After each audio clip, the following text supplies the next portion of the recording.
Bond ঋষি ডিঙ্কি চিকি চিকি bond ঋষি চিকি চিকি। দুষ্টু জিন, তুই আমার ধ্যান ভঙ্গ করছিস। আমি তোকে অভিশাপ দিলাম, তুই আয়নার মধ্যে বন্দি হয়ে যা, বন্দি হয়ে যা আয়নার মধ্যে।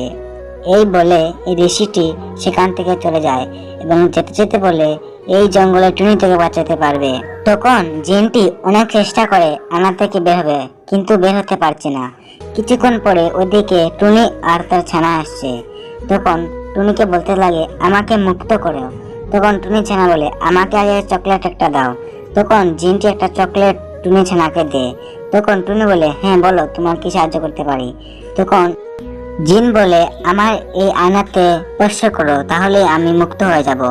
এই কথা শুনে টুনি গিয়ে আয়নাটিকে স্পর্শ করে এবং জিনটি আগের অবস্থায় ফিরে আসে এবং জিন খুশি হয়ে টুনিকে একটি উপহার দেয়, অনেকগুলো সোনা। তখন জিন সেখান থেকে চলে যায়। এরপর টুনি ও তার ছানা সেই সোনাগুলো নিয়ে তার বাড়িতে চলে যায়।